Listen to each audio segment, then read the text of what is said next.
Hello dear students, मेरा नाम है इंद्रजीत सिंह और हम मिल रहे हैं हमारे खूबसूरत अपने प्यारे चैनल आरटी अकेडमी पर। आरटी अकेडमी पर हम कर रहे हैं फिजिक्स, केमिस्ट्री, मैथ्स और बायोलॉजी और इन सारे सब्जेक्ट्स, ये 4 कोर फंडामेंटल बेस्ट सब्जेक्ट्स की ईयर लॉन्ग लेक्चर सीरीज, यानी पूरा कोर्स, पूरा सिलेबस पूरे साल पढ़ेंगे और मैराथन क्लासेस, पीवाईक्यूज एक्सेट्रा सब आपको करवाएंगे। फिलहाल जो हम काम कर रहे हैं उसमें मैग्नेटिक इफेक्ट्स ऑफ करंट नाम का चैप्टर चल रहा है क्लास 12th में। हम प्रिपरेशन अपने बोर्ड्स के लिए कर रहे हैं, तो बोर्ड्स ओरिएंटेड पढ़ाई चल रही है। हमने मैग्नेटिक फोर्स टॉपिक कंप्लीट कर लिया था, तो मैग्नेटिक फोर्स में 2 एप्लीकेशंस बहुत शानदार हैं।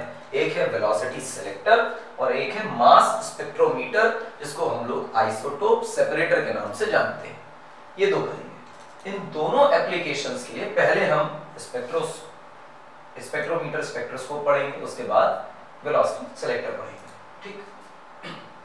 लेकिन इससे पहले एक ऐसा क्वेश्चन पढ़ेंगे जिसमें हम रीजन देखेंगे मैग्नेटिक फील्ड का। जैसे ये एक बाउंड्री है, vertical boundary, horizontal boundary, whatever you may think of, कुछ तो है, और ये बाउंड्री है, हॉरिजॉन्टली सेलेक्ट करें। ऐसे बी फील्ड है यहाँ पूरे रीजन में, और इस रीजन में बी फील्ड जो है वो हम मान लेते हैं कांस्टेंट। ध्यान रखिएगा, कांस्टेंट बी फील्ड क्रिएट करना is one of the most difficult experiments, लेकिन हम अपने न्यूमेरिकल की सिंप्लिसिटी के लिए मैग्नेटिक फील्ड कांस्टेंट मानते हैं।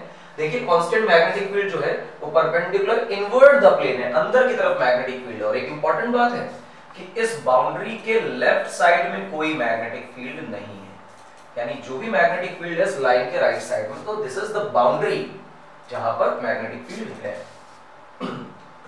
गौर से देखिए, हमने यहां पर एक चार्ज पार्टिकल लिया और प्लस क्यू लिया। प्लस का मतलब मास कुछ है m और चार्ज पॉजिटिव है। इसको किसी v वेलोसिटी से भेजा, और जो v वेलोसिटी है, अगर इसे बहुत गौर से देखोगे तो तुम पाओगे कि velocity is nothing but perpendicular to the region. ये रीजन के परपेंडिकुलर, यानी जो बाउंड्री है इसके परपेंडिकुलर है, ऐसे इंजेक्ट करा है। क्या होगा इसका पाथ, सोचते हैं। जब ये पार्टिकल चलकर यहां आएगा, तो जब ये पार्टिकल यहां आएगा तो हम पाएंगे कि जो इसकी वेलोसिटी है वो इस तरह से परपेंडिकुलर होने वाली। तो आपने वेलोसिटी को परपेंडिकुलर बना लिया। अब देखिए गौर से, velocity perpendicular, charge positive, force का है तो फोर्स की डायरेक्शन होती है v क्रॉस b। फोर्स की direction v cross b, v cross b। तो v क्रॉस b करेंगे तो फोर्स कहां आएगी, ऊपर की तरफ। एंड यू गॉट कि फोर्स आ रही है इस वेलोसिटी के परपेंडिकुलर यहां कहीं। ये है फोर्स का सेंटर। अब ऐसे कैसे पता, हम कर चुके हैं पिछले लेक्चर में कि जहां आती है फोर्स वहीं होता है सर्कल का सेंटर। बी फील्ड कांस्टेंट है और वेलोसिटी बी फील्ड के परपेंडिकुलर है, तो लॉजिकली ये सर्कल ही करेगा। अब गौर से देखना मेरी बात, ये जो पार्टिकल है ये चाहते ना चाहते एक परफेक्ट सेमी सर्कल करेगा, और परफेक्ट सेमी सर्कल के बाद परपेंडिकुलरली बाहर निकल जाएगा with the same speed. Sir speed same कैसे है, तो लॉजिकली मैग्नेटिक फील्ड कोई वर्क नहीं करती तो स्पीड में कोई चेंज नहीं आता, तो मैग्नेटिक फील्ड में किसी प्रकार की स्पीड का चेंज आना असंभव है। ये रहा, और ये जो आर्क हमारी बनकर आ रही है बेटा, इस आर्क को हम नाम दे रहे हैं सेमी सर्कुलर आर्क।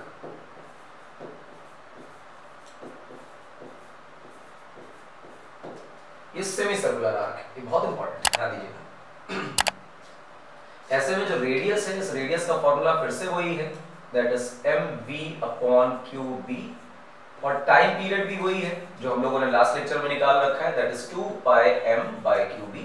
इसमें कोई बुराई नहीं है और बिल्कुल सिंपल साधारण है। दिमाग में एक बात को रखिए कि इस बाउंड्री से जितने एंगल पर ये पार्टिकल एंटर कर रहा है उतने ही एंगल पर ये इजेक्ट भी हो रहा है, और अगर इस बाउंड्री के परपेंडिकुलर पार्टिकल आ रहा है तो परपेंडिकुलर ही बाहर जाएगा। ऐसे में परफेक्ट सेमी सर्कल करेगा। और हम अगर यहां पर देखें तो जो रेडियस है बेटा, that depends on mass and that also depends on charge. But अगर मैं चार्ज को 2-3 पार्टिकल में सेम समझने की कोशिश करूं तो फिर radius depends on mass only. तो सेम चार्ज के सेम स्पीड से दौड़ने वाले डिफरेंट मासेस के 2, 3, 4 पार्टिकल्स हों तो उनकी रेडियस अलग अलग हो सकती है। अच्छा, ये सीखने को मिला, बहुत अच्छी बात। अगला सवाल करते हैं, सेम क्वेश्चन है, रिपीट टेलीकास्ट चलाएंगे और आपको यही चीज दोबारा बताएंगे। देखिए बेटा, इस बाउंड्री में अंदर की तरफ हमने बी फील्ड कंसीडर कर ली और वो परपेंडिकुलर इनवर्ट द प्लेन है, इस वजह से क्रॉस बनाया जा रहा है, और बी फील्ड को हमने सेलेक्टिवली कांस्टेंट माना हुआ है। अब कांस्टेंट क्यों मान रहे हैं, उसका भी सिंपल लॉजिक है कि कांस्टेंट बी फील्ड ही हमारे कोर्स में वेरिएबल तो पढ़ ही नहीं है।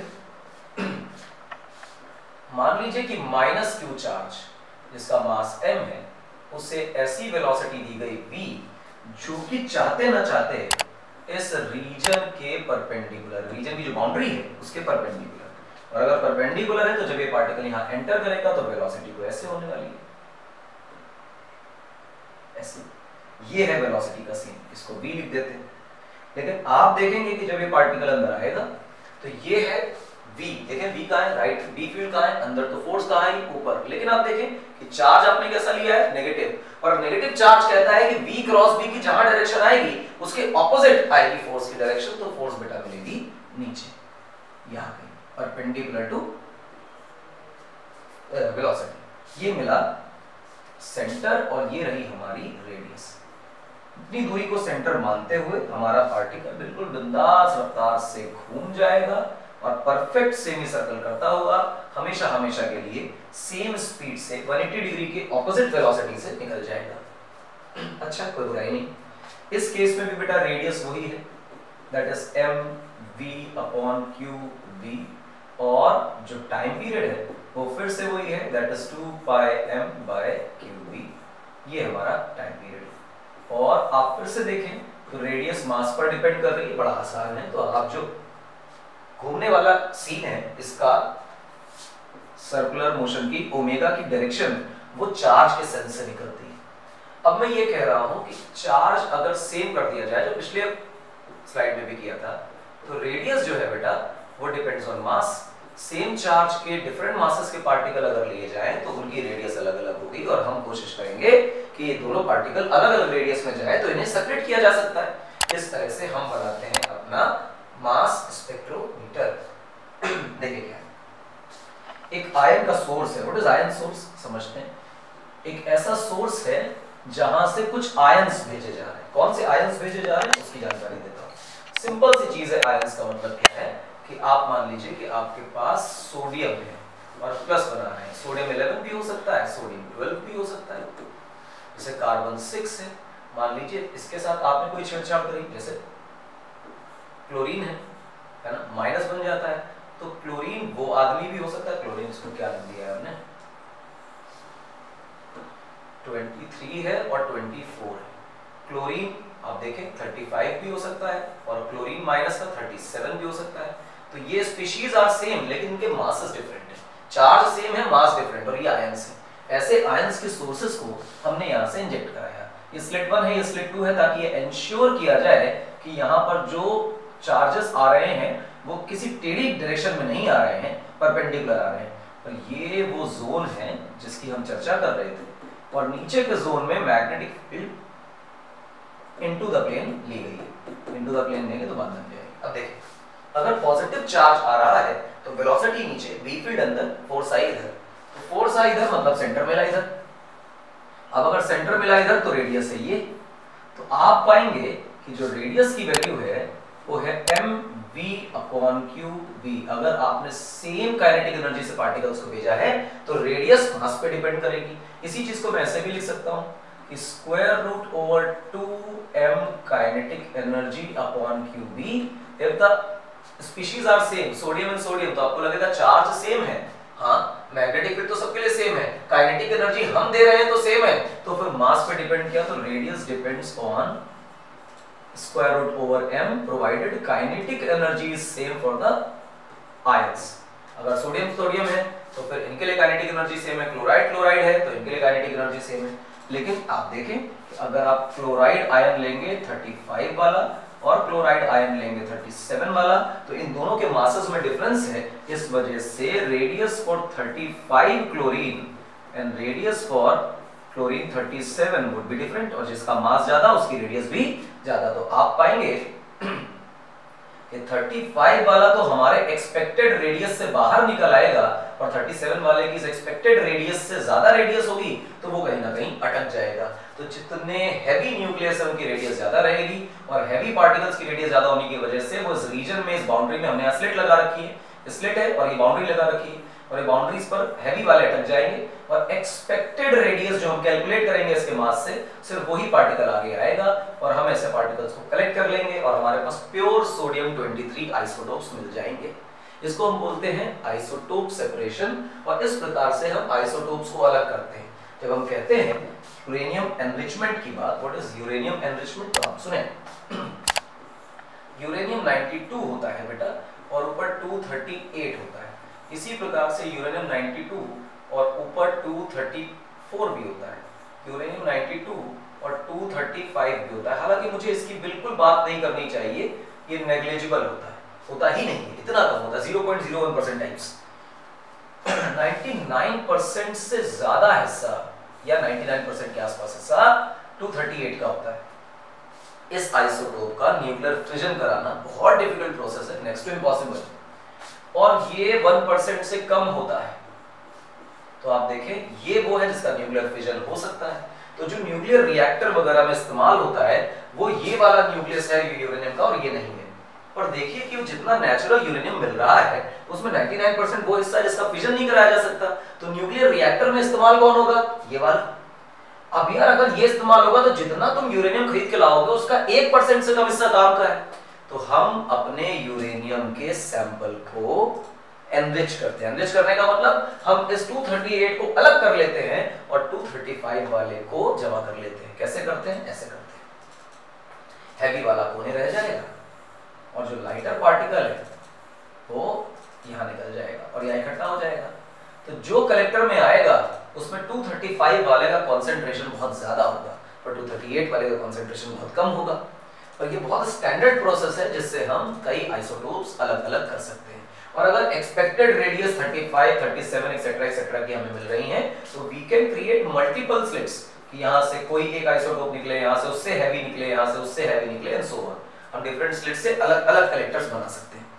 ठीक, ये था हमारा आइसोटोप सेपरेटर। इसके पीछे दो सवाल भी थे। इस प्रॉब्लम को मैं दोबारा से एक बार डील करता हूँ, छोटी सी प्रॉब्लम है, एक काम और करते हैं। हालांकि ये प्रॉब्लम जो है वो बोर्ड सिलेबस के लेवल की नहीं है, इससे थोड़ी ऊपर है, लेकिन स्टिल मैं डील कर रहा हूँ, आप भी साथ में देखेंगे। मान लीजिए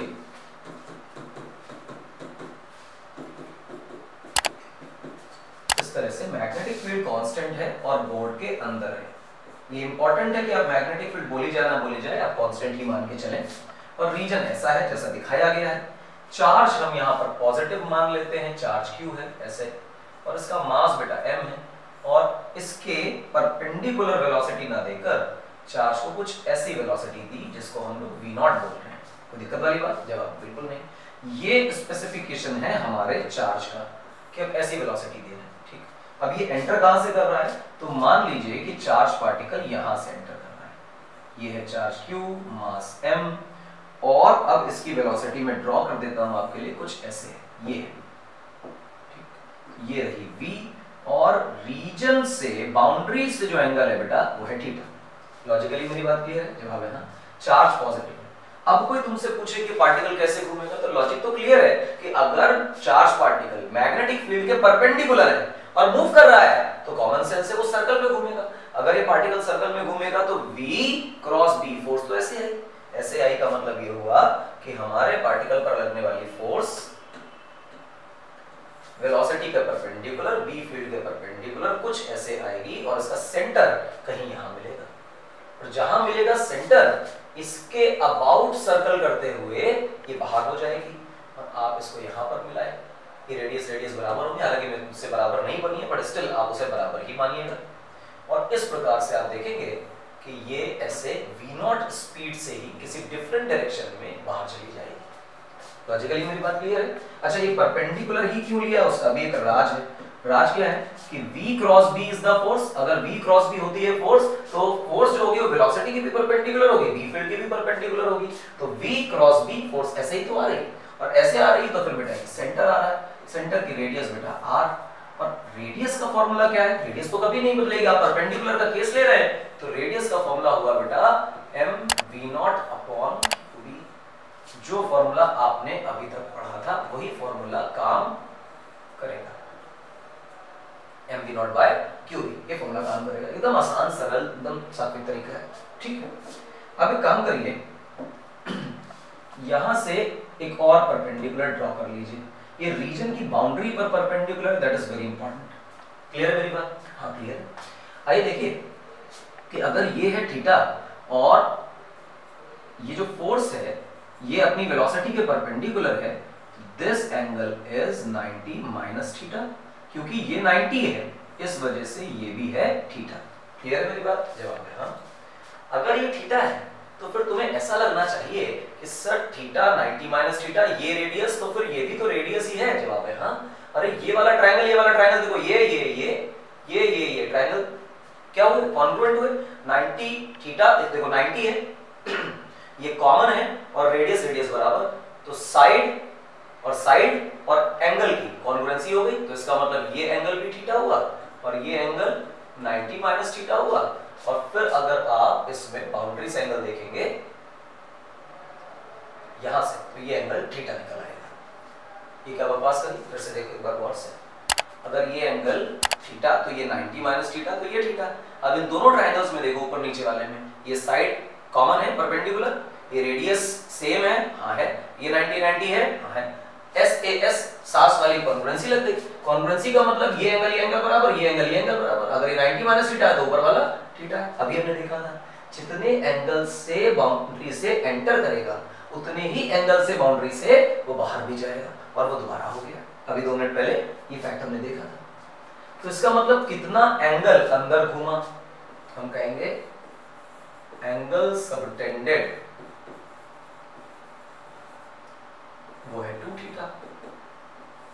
जितना बाउंड्री के अंदर घुमा, जितना हमारे रेंज के या बी फील्ड के अंदर घुमा।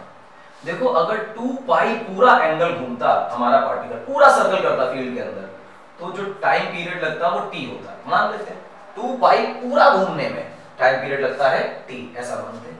तो 1 रेडियन घूमने में कितना लगेगा, तो हम कहेंगे t/2 पाई लगेगा। हमारा पार्टिकल कितना घुमा है, अरे हमारा पार्टिकल तो अंदर 2 थीटा घुमा है, 2 थीटा घूमने में कितना टाइम लगेगा, तो कोई बच्चा कहेगा t/2 पाई इंटू 2 थीटा, इतना टाइम लगेगा। तो हम कहेंगे कि हमारा जो चार्ज पार्टिकल है उसने हमारी मैग्नेटिक फील्ड के अंदर कितना टाइम स्पेंड किया, तो time spent equal to total time of the circle upon 2 pi into 2 theta, जितना हम लोग अंदर घूमे। इससे एक बात मालूम चली बेटा कि अगर मुझे ये पता हो कि पूरा सर्कल घूमने में कितना समय लगता है, तो हम ये पता कर सकते हैं कि इस केस में पार्टिकल ने कितना टाइम स्पेंड किया है इसके अंदर। अब देखो स्पेंड टाइम निकाल लेते हैं। एक बात तो क्लियर है कि जो टोटल टाइम होता है बेटा वो होता है 2 पाई m/qb, ये होता है। अगर ये टाइम पता है तो फिर यहाँ पुट कर दो, और यहाँ पुट करोगे तो देखो बेटा क्या आएगा, जितना टाइम हमने अंदर स्पेंड किया वो है बेटा time period, that is 2 pi m/qb। फिर नीचे वाला 2 पाई ऐसे लिखा रहने दो, and that is multiplied by 2 theta. 2 पाई से 2 पाई कैंसिल, तो हमारे पास आंसर आया m/qb इंटू 2 थीटा। और ध्यान रखिए क्योंकि हम चीजों को पाई के टर्म में लिखकर लाए हैं, इस वजह से थीटा की वैल्यू डिग्रीज में नहीं रेडियंस में लेनी पड़ेगी, क्योंकि हमने 2 पाई में लिखा था ना, 2 पाई में इतना टाइम पीरियड, तो आपको इसकी यूनिट रेडियन में लेनी पड़ेगी। तो कितना समय अंदर बिताया उसके लिए आप ये फॉर्मूला लगाइए, काम ना था। और ध्यान दीजिएगा कि इतना आर्क चलने में कितना समय लगा ये निकालने का सिंपल यूनिटरी मेथड का तरीका है कि टोटल 2 पाई घूमता, अगर पूरा सर्कल करता t टाइम लेता, तो 1 रेडियन में इतना टाइम लेता, 2 थीटा रेडियन में इतना टाइम लेता, तो t वाला टाइम तो हमें पता ही होता है, वैल्यू पुट करिए आंसर आ गया। This is one of the best questions, ये एफसी वर्मा में भी दिया हुआ है, आप देखेंगे तो ये आसान क्वेश्चन है लेकिन अच्छा है, जो आपको ये बताता है कि हमारा पार्टिकल ऐसे रीजन में भी जा सकता है जहां पे एक स्पेसिफिक जोन में मैग्नेटिक फील्ड है और एक बाउंड्री के बाद मैग्नेटिक फील्ड नहीं है। लेकिन अगर पार्टिकल मैग्नेटिक फील्ड में उसके परपेंडिकुलर जाता है तो चाहे जितना कम हिस्सा वो मैग्नेटिक फील्ड के अंदर रहे, मैग्नेटिक फील्ड के अंदर वो सर्कुलर आर्क सबटेंड जरूर करेगा, पाथ उसका सर्कुलर रहेगा। ये इंपॉर्टेंट है। चलो आगे आते हैं, अगला टॉपिक देखते हैं, दैट इज वेलोसिटी सेलेक्टर। क्या है वेलोसिटी सेलेक्टर पहले आपको बताता हूं, उसके बाद उसका डायग्राम दिखाता हूं।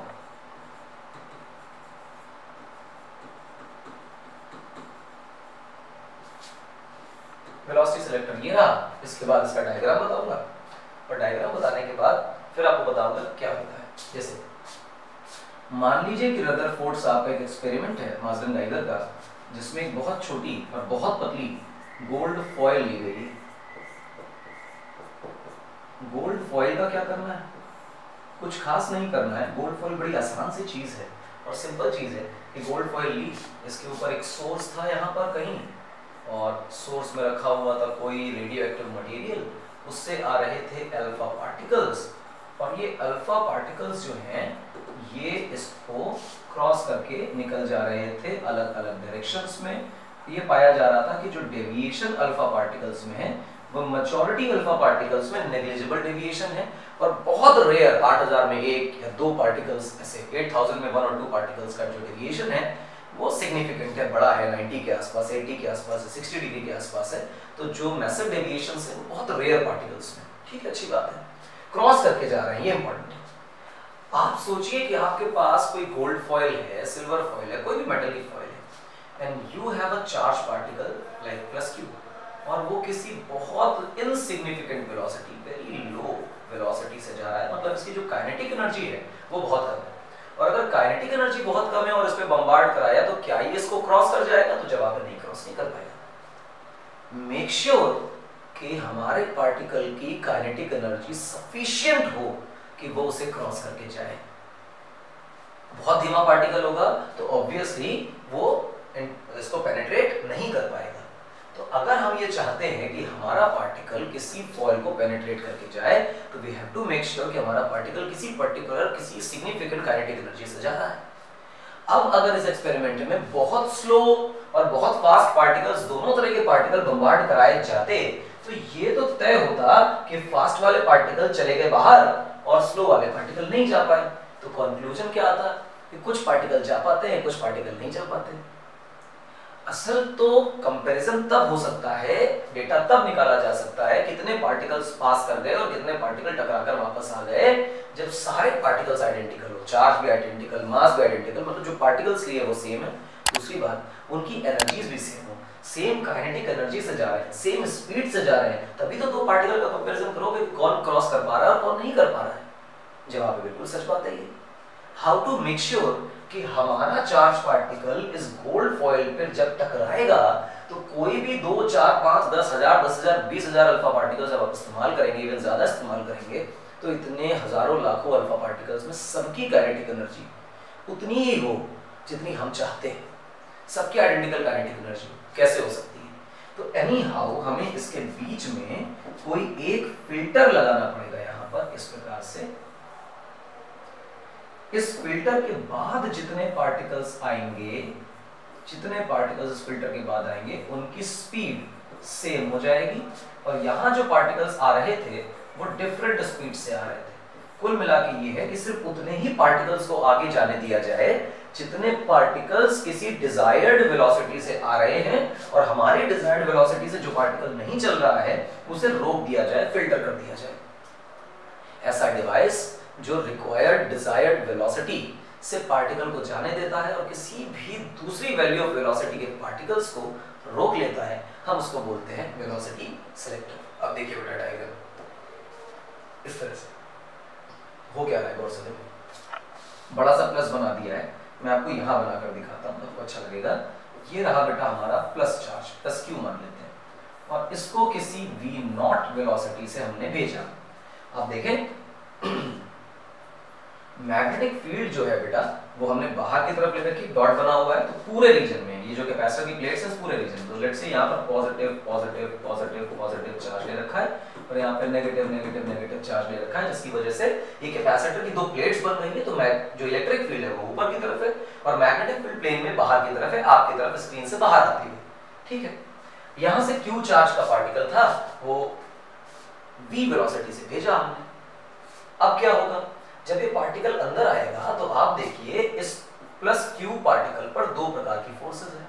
सबसे पहले इस पॉजिटिव चार्ज पे Q into E electric field की दिशा में फोर्स आएगी, और क्योंकि इसके पास वेलोसिटी भी और चार्ज भी और ये मैग्नेटिक फील्ड में, तो इस पे फोर्स आएगी मैग्नेटिक वाली भी। आप देखें वेलोसिटी तो आगे है और मैग्नेटिक फील्ड बाहर है, मेरी उंगली नहीं मुड़ सकती, तो हम इसको उल्टा कर लेते हैं और उल्टा करते हैं और मैग्नेटिक फील्ड की तरफ मोड़ते हैं तो थंब आता है नीचे, यानी कि फोर्स आ रही है नीचे। तो इसी चार्ज पार्टिकल पर बेटा जो मैग्नेटिक फोर्स लग रही है वो नीचे की तरफ लग रही है।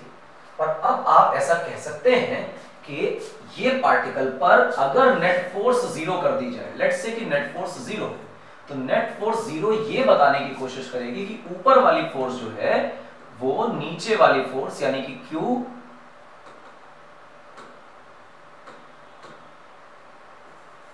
VB के बराबर होगी, और Q VB Q V not भी, क्योंकि हमने वेलोसिटी V नॉट ली है, इसके बराबर होगी। मैग्नेटिक और इलेक्ट्रिक बराबर हो जाएंगी। आप देखें चार्ज से चार्ज कैंसिल हो जाएगा, तो वेलोसिटी की वैल्यू आएगी E/V, यानी इस पर्टिकुलर वेलोसिटी का पार्टिकल जिस वेलोसिटी की वैल्यू लगाई हुई अप्लाई की हुई इलेक्ट्रिक फील्ड और मैग्नेटिक फील्ड के रेशियो के बराबर है, उस पार्टिकल पर नेट फोर्स जीरो है। अगर नेट फोर्स जीरो है तो एक्सेलरेशन जीरो है, और अगर एक्सेलरेशन जीरो है तो ये तय हो जाता है कि पार्टिकल अनडेविएटेड जाएगा, ना ऊपर जाएगा ना नीचे जाएगा। तो पार्टिकल आ गया नीचे, ये वो पार्टिकल है जो V नॉट वेलोसिटी से आया है, और V नॉट वेलोसिटी वाला पार्टिकल जो है वो अनडेविएटेड आएगा, अनडेविएटेड। ये रहा आपका अनडेविएटेड पार्टिकल। अब अगर मेरी वेलोसिटी इस V नॉट से ज्यादा है, इफ मेरे पार्टिकल की velocity is greater than V not, तो इसका मतलब ये हुआ कि इलेक्ट्रिक फोर्स तो कांस्टेंट है, क्योंकि इलेक्ट्रिक फील्ड और चार्ज दोनों कांस्टेंट है, तो मैग्नेटिक फोर्स बढ़ जाएगी इलेक्ट्रिक फोर्स से, और ये अगर मैग्नेटिक फोर्स बढ़ती है तो मेरा पार्टिकल नीचे की तरफ ड्रिफ्ट कर जाएगा। तो ये वो केस है जिस केस में जो वेलोसिटी है, ये वाला केस, इस केस की जो वेलोसिटी है वो ग्रेटर देन V नॉट है। ग्रेटर देन V नॉट का मतलब इस केस की वेलोसिटी ग्रेटर देन E/V है। पर अगर ऐसा हो जाए if velocity is less than V not वही हमारी सेफ वाली वेलोसिटी, तो हम कहेंगे कि जो इलेक्ट्रिक फोर्स है वो ज्यादा है और जो मैग्नेटिक फोर्स है वो कम है, तो पार्टिकल हमारा ऊपर की तरफ शिफ्ट हो जाएगा, और इस केस में जो वेलोसिटी होगी वो कम हो जाएगी E/V से, या इसी को हम कह सकते हैं velocity less than V not. यानी जो डिजायर हम करेंगे वेलोसिटी की, इतनी वेलोसिटी से 2 × 10⁶ मीटर पर सेकंड की स्पीड से अल्फा पार्टिकल जाना चाहिए। वी हैव डिसाइडेड कि ये काइनेटिक एनर्जी मुझे लेनी है कि 2 × 10⁶ मीटर पर सेकंड का पार्टिकल जाएगा आगे और हमारे टारगेट को टकराएगा, ठीक टकराएगा। अब क्या करें, तो हमने कहा 2 × 10⁶ मीटर पर सेकंड वो वेलोसिटी जो रिक्वायर्ड है, हमने इसको सेलेक्ट कर लिया। अब ऐसी इलेक्ट्रिक और मैग्नेटिक फील्ड लगाओ जिस इलेक्ट्रिक और मैग्नेटिक फील्ड का रेशियो 2 × 10⁶ मीटर पर सेकंड है, और उसमें अपने सारे पार्टिकल्स को बम्बार्ड करा दो इस फील्ड में। तो जितनी पार्टिकल्स की वेलोसिटी एग्जैक्ट वो होगी जो आप चाहते हैं, वो इसको पार कर जाएंगे बिना डेविएशन के, और जितने पार्टिकल की वेलोसिटी उससे कम होगी वो ऊपर चले जाएंगे, ज्यादा होगी नीचे आ जाएंगे। चलिए आगे भी तो जा रहे हैं, घूमते ही, लेकिन आगे तो जा रहे हैं, तो कोई दिक्कत की बात नहीं, आगे जा रहे हैं, जाने दो। काम ये करो कि यहाँ पर इस प्रकार से एक बढ़िया सी स्लिट बना दो कि वो अनडेविएटेड पार्टिकल तो आगे जाएगा, लेकिन ये डेविएटेड पार्टिकल्स इन बॉल से टकराकर रुक जाएंगे। हमने फिल्टर कर लिया उन पार्टिकल्स को, जो पार्टिकल हमारी रिक्वायर्ड डिजायर्ड वेलोसिटी से आगे जा रहे हैं, और जो डिजायर्ड वेलोसिटी से नहीं जा रहे हैं उनको हमने ऐसे बॉल्स लगाकर अलग अलग पाथ पर रोक लिया। This is called as velocity selector. और ये जो फॉर्मूला आपको हमने बताया है E/B = V नॉट, ये आप मानकर चलिए कि one of the best formulas है। भले ही ये टॉपिक का बहुत ज्यादा बोलबाला ना हो बोर्ड्स में, एक कम पूछा जाता है, लेकिन इस फॉर्मूले की कहानी खूब पूछी जाती है। इस फॉर्मूले की कहानी न्यूमेरिकल के तौर पे पूछी जाती है। इलेक्ट्रोमैग्नेटिक वेव EMW चैप्टर है, वहां पूछी जाती है। यहाँ भी बहुत रेयरली, लेकिन पूछ लेते हैं न्यूमेरिकल के फॉर्म में तो खूब आता है, अनडेविएटेड पार्टिकल को भेजना है तो बताओ इलेक्ट्रिक फील्ड क्या होगा, अगर मैग्नेटिक केस वेलोसिटी से पार्टिकल को भेजना है, सो ऑन। तीन ही चीजें, दो देंगे एक पूछेंगे, दो देंगे एक पूछेंगे, दो देंगे एक पूछेंगे, इस तरह का काम करेंगे। लेकिन ये पार्टिकल की वेलोसिटी का कहानी खूब पूछी जाती है जहां पार्टिकल को अनडेविएटेड भेजना हो। तो ये कॉन्सेप्ट भले ही थ्योरी के तौर पे पेपर में ना आए, पर ये जो कॉन्सेप्ट है बिना डेविएशन के चार्ज पार्टिकल फील्ड्स में से गुजर जाए, ये वाला केस रिपीटेडली हर बोर्ड में पूछा ही जाता है। And this is one of the best examples कि टॉपिक सिलेबस में नहीं है, न्यूमेरिकल सिलेबस में है। क्लियर है मेरी बात? अब यहां पर हम अपने लेक्चर को समाप्त करते हैं, कहानी खत्म करते हैं। दो टॉपिक्स आज आपको देने का हमारा एजेंडा था, हमने आपको दो टॉपिक्स आज प्रोवाइड किए। वो खूबसूरत टॉपिक हैं, अच्छे हैं, प्यारे हैं, और इन्हें आप लीजिए, रिलैक्स करिए, उनके साथ देखिए, दिमाग में खोपड़ी में सेटल कर लीजिए कि वेलोसिटी सेलेक्टर क्या होता है और सेफ वेलोसिटी क्या होती है। दूसरा, मास स्पेक्ट्रोमीटर यानी आइसोटोप सेपरेटर क्या होता है, किस तरह से डिफरेंट मासेस के आइसोटोप्स को सेपरेट किया जाता है और किसकी रेडियस ज्यादा, किसकी रेडियस कम होती है। फिलहाल हमें देखते रहिए, फॉलो करते रहिए। पूरे साल अगर आप हमें फॉलो करेंगे तो पूरे साल फॉलो करेंगे तो आपको फायदा होगा। पूरा साल का कोर्स आपको मिलेगा फिजिक्स, केमिस्ट्री, मैथ्स और बायोलॉजी का। आरटी एकेडमी पर हम मिल रहे हैं, यहीं पर मिलते रहेंगे पूरे साल। मिलेंगे अगले लेक्चर में, और अगले लेक्चर में करेंगे हेलिकल पाथ, उसमें पढ़ेंगे पिच और स्पाइरल पाथ कैसा होता है, क्या उसकी इक्वेशंस होती हैं, सो ऑन। मिलेंगे अगले लेक्चर में। Thank you. गला खराब हो गया बहुत बुरी तरह से, हुआ नहीं?